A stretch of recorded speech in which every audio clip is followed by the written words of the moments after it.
আমার ঘরে আমার নিরাপত্তা নাই। এমন আর্তনাদ ডাকাতির কবলে পড়ে সর্বস্ব হারানো বিধবা এক ভুক্তভোগী মায়ের, যা যেকোনো হৃদয়বান মানুষেরই মনে নাড়া দেবে। তিল তিল করে মেয়ের বিয়ের জন্য জমানো স্বর্ণালঙ্কার খুইয়ে দিশেহারা তিনি। আমার সারা জীবনের কামাই, আমি এত কষ্ট করছি, আমার স্বামী নাই, 3টা বাচ্চা নিয়ে আমার সেই সন্তানদের সবকিছু নিয়ে গেল গা। ঘড়িতে যখন রাত 3:30 তখন এভাবেই ছুরি, চাপাতি ও দেশীয় অস্ত্র নিয়ে একটি টিন শেড বাড়িতে প্রবেশ করে 20 থেকে 30 সদস্যের ডাকাত দল। প্রবেশের পর প্রথমে বাড়ির ম্যানেজার এবং পরে একে একে 5টি পরিবারের সদস্যদের অস্ত্রের মুখে জিম্মি করে পিকআপ ভ্যানে বোঝাই করে লুট করে নগদ অর্থ, স্বর্ণালঙ্কার, ফ্রিজ, টিভি সহ নিত্য প্রয়োজনীয় সকল জিনিস।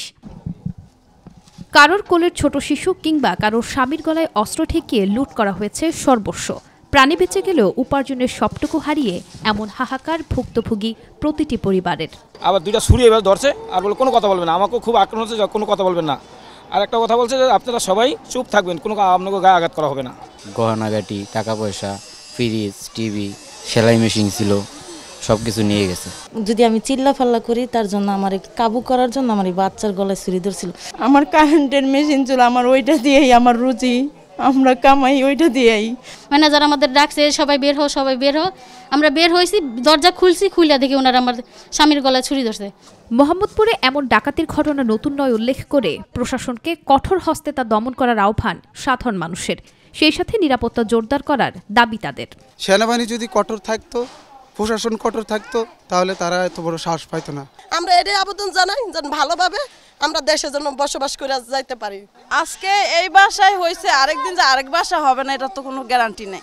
পুলিশ বলছে কি কারণে এই বাড়িটিকেই লক্ষ্য করে ডাকাতি করা হয়েছে এবং ডাকাতির এই ঘটনা উদ্দেশ্য প্রণোদিত কিনা তা খতিয়ে দেখা হচ্ছে।